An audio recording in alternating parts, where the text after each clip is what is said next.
அனைவருக்கும் வணக்கம். இந்த வீடியோ பதிவுல நம்ம என்ன பார்க்க போறோம்னு கேட்டீங்கன்னா, மல்டிபிள் இன்டெக்ரல்ஸ். மல்டிபிள் இன்டெக்ரல்ஸ் அப்படின்ற ஏரியால change of order of integration. Change of order of இன்டகிரேஷன்ற டைட்டில்ல ஒரு எக்ஸாம்பிள் பார்ப்போம். சரிங்களா? கொஸ்டின் என்ன குடுத்திருக்கோம்? Change the order of integration and hence evaluate. முதல்ல ஆர்டர் சேஞ்ச் பண்ணுங்க. அதுக்கப்புறம் அதே இன்டகிரேஷனை எவாலுவேட் பண்ணுங்கன்னு சொல்றோம். இங்க நம்ம டைரக்டா எவாலுவேஷன் டைரக்ட் மெத்தட் பாசிபிளான்னு கேட்டீங்கன்னா கட்டாயம் பாசிபிள் இல்ல. டைரக்டா இன்டகிரேட் பண்ண முடியாது. ஏன் சார் முடியாது அப்படின்னு கேட்டீங்க அப்படின்னா, integration with respect to y function in terms of ஒய்ல இருக்கு. E power minus y by ஒய்க்கு நமக்கு இன்டகிரேஷன் தெரியாது, டைரக்டா போட முடியாது. அதனால ஆர்டர் சேஞ்ச் பண்ணா, சேஞ்ச் ஆஃப் ஆர்டர் பண்ணோம் அப்படின்னா நம்மளால எவாலுவேட் பண்ண முடியும். அதனால தான் நம்ம maximum change of order of integration கான்செப்டை யூஸ் பண்றோம். சரிங்களா? ஸோ முதல்ல கிவன் லிமிட்ஸ் என்னன்னு எழுதிருங்க. என்ன கொடுத்துருக்கோமோ அதை அப்படியே எழுதிருங்க. Given limits. So given limits எழுதுறதுக்கு முன்னாடி சின்டாக்ஸ் கரெக்டாக இருக்கான்னு பார்க்கணும். நம்ம முதல்ல சின்டாக்ஸ் கரெக்டாக இருக்கான்னு பார்த்தா தான் உள்ளேயே போக முடியும். அது என்ன சார் சின்டாக்ஸ் அப்படின்னு கேட்கலாம் நீங்க, இல்லைங்களா? ஸோ சின்டாக்ஸ்ன்றது வெரி சிம்பிள் சார். சின்டாக்ஸ் அப்படின்றது என்னன்னா, அதாவது இங்க இன் டர்ம்ஸ் ஆஃப் ஒய் கொடுத்துருக்கோம். ஸோ ஒய்ன்னு ஆப்போசிட் இங்க எக்ஸ் தான் இருந்திருக்கணும். ஸோ இங்க integration with respect to y இருக்கு. அப்போ limits must be in terms of எக்ஸ்ல தான் இருக்கணும். கரெக்டாக தான் இருக்கு. அவுட்டர் இன்டகரல் கான்ஸ்டன்டா தான் சார் இருக்கணும். கரெக்டாக தான் இருக்குது. Outer integral x. So existing problem பொறுத்த அளவுக்கு இன்னர் இன்டகிரல் என்ன கொடுத்துருக்கோன்னு பார்த்தீங்கன்னா, இன்னர் இன்டகிரல் ஒய். ஒய்யோட லிமிட் என்ன சார் கொடுத்துருக்கோம்னா, minimum limit x, maximum limits infinity வரைக்கும் போகுதுன்னு கொடுத்துருக்கோம். தென் அவுட்டர் இன்டகிரல் என்ன சார் கொடுத்துருக்கோம்னு பார்த்தீங்கன்னா எக்ஸ். எக்ஸோட மினிமம் லிமிட் 0, எக்ஸோட மேக்ஸிமம் லிமிட் இன்ஃபினிட்டி கொடுத்துருக்கோம். ஸோ இது எக்ஸிஸ்டிங் ப்ராப்ளத்துல கொடுத்தக்கூடிய லிமிட். சரிங்களா? நம்ம ஆர்டர் சேஞ்ச் பண்ணணும்னு ஃபீல் பண்ணா முதல்ல படத்தை வரையணும். எதை வச்சு சார் படத்தை வரையணும்னா, எக்ஸிஸ்டிங் லிமிட்டை வச்சு நம்ம படத்தை வரையணும். ஓகேங்களா? அப்போ முதல்ல fix X axis Y axis fix பண்ணுங்க. ஒரு டென்டேட்டிவா நான் டயக்ராம் போடுறேன். நீங்க எக்ஸாக்டா கூட வரைஞ்சுக்கலாம். So X axis then Y axis, இல்லைங்களா? X axis Y axis. X axis equation Y equal to 0 colour மாத்திரம் உங்களுக்கு ஃபார் பெட்டரா இருக்கும். So X axis equation Y equal to 0, Y axis equation X equal to 0. Then அடுத்து என்ன கொடுத்துருக்கோன்னு பாருங்க. அடுத்த line என்ன சார் கொடுத்துருக்கோன்னு பார்த்தா y equal to x. So Y equal to எக்ஸ்ன்றது முன்னாடி நிறைய டைம் பார்த்துட்டோம். Straight line, exact 45 degree angle போகக்கூடிய ஸ்ட்ரெயிட் லைன். இது ஒய் ஈக்குவல் டு எக்ஸ்ன்ற ஸ்ட்ரெயிட் லைன். அடுத்து y equals to infinity. So y equal to 0ன்றது ஆக்சிஸ். அப்போ y ஈக்குவல் டு இன்ஃபினிட்டி இந்த லைன் தான். எங்க போய் முடியும் நமக்கு தெரியாது. டென்டேட்டிவா நம்ம வரைஞ்சிருக்கோம். So y is equal to இன்ஃபினிட்டின்ற லைன் வரைஞ்சிருக்கேன். Then x equal to 0 already axis வரைஞ்சாச்சு. x ஈக்குவல் டு 0 ஆக்சிஸ் வரைஞ்சாச்சு. Then x equal to infinity. x equal to இன்ஃபினிட்டின்ற லைன் என்னன்னு பார்த்தீங்கன்னா மேக்ஸிமம் இவ்வளவு தூரம் போயிருக்கலாம்னு நம்மளா அஷ்யூம் பண்ணிக்கிறோம். x equal to infinity. ஏன்னா x ஈக்குவல் டு 0 அப்படின்றது y axis. So x equal to infinity towards இந்த மாதிரி ட்ராவல் பண்ணிட்டு எங்கே போய் முடியும் எனக்கு தெரியாது. ஸோ இந்த பாயிண்ட் ஆஃப் இன்டர்செக்ஷன் பார்த்தீங்கன்னா கட்டாயம் இன்ஃபினிட்டி கமா இன்ஃபினிட்டி தான். ஏன்னா எக்ஸுக்கு இன்ஃபினிட்டி தான், ஒய்க்கு இன்ஃபினிட்டி தான். எங்கே சார் மீட் பண்ணணும்னா இன்ஃபினிட்டி கமா இன்ஃபினிட்டின்ற பிளேஸில் தான் மீட் பண்ணணும். இப்போ நம்ம க்ளோஸ்டு ரீஜியன் தான் நமக்கு வேணும். இன்டகிரேட் பண்ணுறதுக்கு க்ளோஸ் ரீஜியன் வேணும். ஸோ நமக்கு க்ளோஸ் ரீஜியன் அப்பர் ஆஃபும் கொடுத்துருக்கோம், லோவர் ஆஃபும் கொடுத்துருக்கோம். எதை எடுக்கிறன்றது கன்ஃபியூஷன் ஆயிடும்.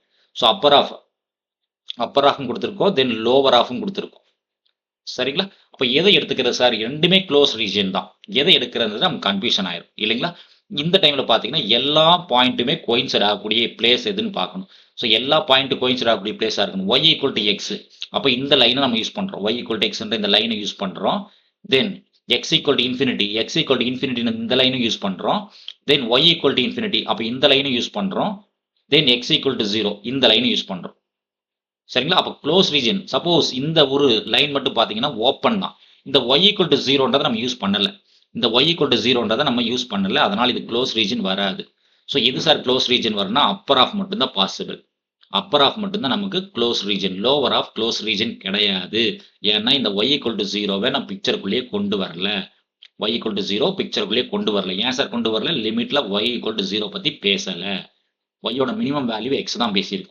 அதனால லோவர் ஆஃப் வராது. ஸோ ஒன்லி அப்பர் ஆஃப் தான் வரும். ஸோ உங்களுக்கு தெரிஞ்சுக்கிறதுக்காக அதே படத்தை சும்மா சைடில் வரைஞ்சிக்கிறேன். ஸோ என்னோட க்ளோஸ் ரீஜன் மட்டும் சைடில் எடுத்து ஒரு டைம் வரைஞ்சிக்கிறேன். ஸோ இந்த லைன் எக்ஸ் ஈக்குவல் டு 0. இந்த line y equal to x, இந்த line x equal to y equal to infinity. So மேலே இப்படி லைன் பார்த்தீங்கன்னா y ஈக்குவல் டு இன்ஃபினிட்டி. சரிங்களா, வரைஞ்சாச்சு. இப்போ ஆர்டர் சேஞ்ச் பண்ணும்.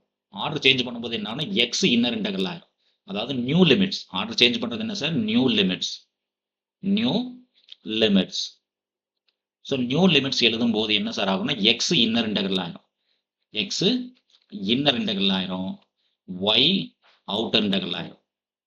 Y outer integral.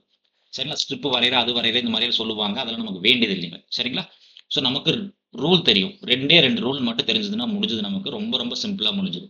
Rule number 1 என்ன சார் சொல்கிறோம் அப்படின்னா, இன்னர் இன்டகரலா இருந்துச்சு அப்படின்னா, இன்னர் இன்டகரலா இருந்துச்சுன்னா ஒரு கர்வ்ல இருந்து இன்னொரு கர்வ் தான் பார்க்கணும். ஒரு கர்வ்ல இருந்து இன்னொரு கர்வ் டு கர்வ். அவுட்டர் இன்டகரலா இருந்துச்சு அப்படின்னா point to another point, point to another point தான் பார்க்கணும். சரிங்களா, ரூல் நம்பர் 1. ரூல் நம்பர் 2 என்ன சார் சொல்லுது அப்படின்னு கேட்டிங்க அப்படின்னா, எக்ஸ் பார்க்குற மாதிரி இருந்தா எக்ஸ் என்றைக்குமே ஹரிசாண்டலாக தான் மூவ் ஆகும். அதாவது லெஃப்ட் டு ரைட் சொல்லுவோம். லெஃப்ட் டு ரைட் தான் மூவ் ஆகும் எக்ஸ் என்றைக்குமே. சரிங்களா, ஒய் என்றைக்குமே வெர்டிகலாக தான் மூவ் ஆகும். அதாவது பாட்டம் டு டாப்னு சொல்லுவோம்.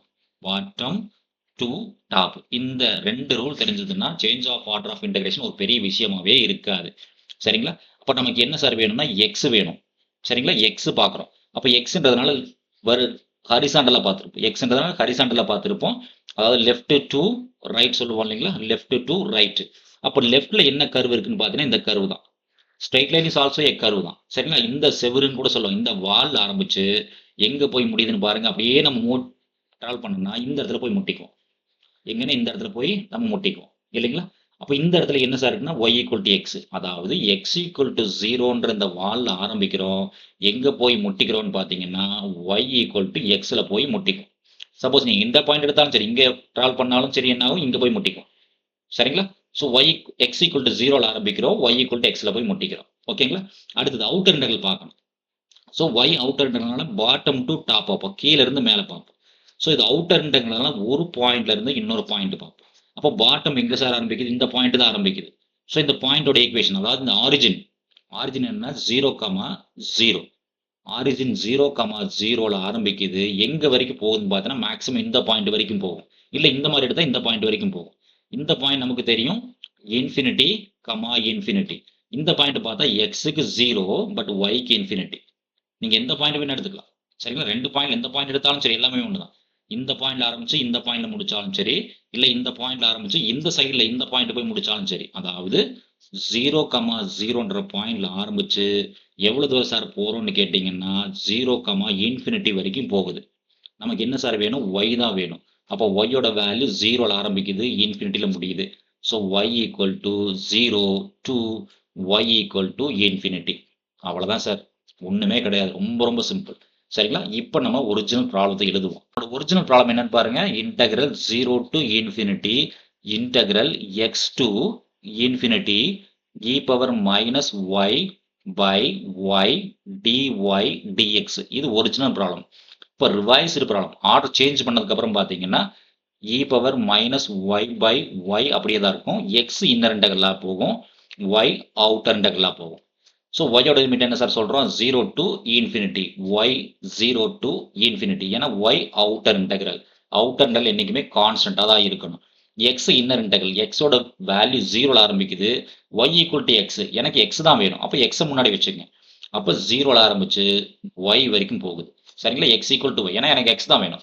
ஓகேங்களா, இப்போ இது சாதாரண இன்டகிரேஷன் தான். இது ஒரு சாதாரண இன்டகிரேஷன். முதல்ல என்ன பண்ணுறோம்னா இன்னர் இன்டகரலில் ஒர்க் பண்ணுறோம். அவுட்டர் இன்டகரல் தொடலை, இன்னர் இன்டகரல் மட்டும் ஒர்க் பண்ணுறோம். சரிங்களா, இன்னர் இன்டகரல். அப்போ என்ன ஆகும் பாருங்க, outer integral 0 to infinity disturb பண்ணல.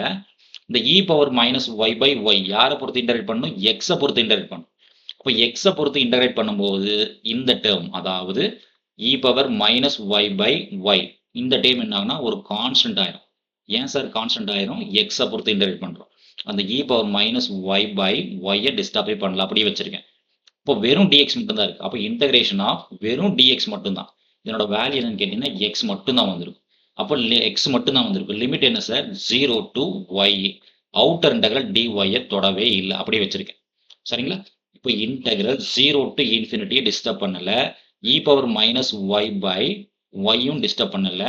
xக்கு அப்பர் லிமிட் போட்டீங்கன்னா y, லோவர் லிமிட் போட்டா 0. அகைன் dy டிஸ்டர்ப் பண்ணல. அப்படியே இருக்கு. இப்போ பார்த்தீங்கன்னா இந்த y மைனஸ் 0னா வெறும் y மட்டும் தான் இருக்கும். அப்போ இந்த yயும் கட் பண்ணிக்கலாம். இப்போ பேலன்ஸ் என்ன சார் இருக்குன்னா 0 to infinity e power minus y along with dy மட்டும் தான் இருக்கும். ஸோ நமக்கு நல்லாவே தெரியும் integration of E power A X, integration of E power A X D X இருந்துச்சுன்னா இதனோட வேல்யூ என்னன்னு கேட்டீங்கன்னா E power A X by A. இந்த இடத்துல ஏக்கான வேல்யூ என்ன சார்னா -1. ஏக்கான வேல்யூ -1. அப்போ என்ன சார் கிடைக்கும்னா இ பவர் மைனஸ் ஒய் அப்படியே தான் வந்திருக்கும். கீழே மைனஸ் ஏக்கு பதிலாக -1 இருக்கு. Limit 0 to infinity. So upper limit apply பண்ணுங்க சார், என்ன கிடைக்குதுன்னு பாருங்க. இ பவர் ஒய்க்கு பதிலாக இன்ஃபினிட்டி மைனஸ் லோவர் லிமிட்டுக்கானது, எக்ஸுக்கு பதிலாக ஒய்க்கு பதிலாக 0 போடுங்க. இ பவர் 0 பை -1 கிடைக்கும். சரிங்களா?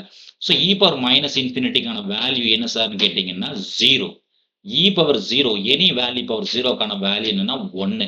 அப்போ 0 -1 பை -1 கிடைக்கும். ஸோ ரெண்டுமே -1 தான். அப்போ ஃபைனல் ஆன்சர் என்ன சார்னா 1. ஸோ நமக்கு தேவையான ஃபைனல் ஆன்சர் என்ன சார்னா இதுக்கு 1. ஸோ டைரக்ட் இன்டகிரேஷன் பாசிபிள் இல்லாத இடத்துல change of order of integration போடும்போது நமக்கு ஆன்சர் கிடைக்கும். நன்றி. மீண்டும் இன்னொரு வீடியோ பதிவில் பார்ப்போம். இந்த வீடியோ நம்ம கிளாஸ் இருக்கக்கூடிய இந்த மெத்தட் உங்களுக்கு பிடிச்சிருந்துச்சுன்னா நம்ம சேனல் சப்ஸ்கிரைப் பண்ணுங்க, ஃப்ரெண்ட்ஸ்களுக்கு ஷேர் பண்ணுங்க, கமெண்ட்ஸ் பண்ணுங்க, வீடியோஸை லைக் பண்ணுங்க. மீண்டும் இன்னொரு வீடியோ பதிவில் பார்ப்போம். நன்றி.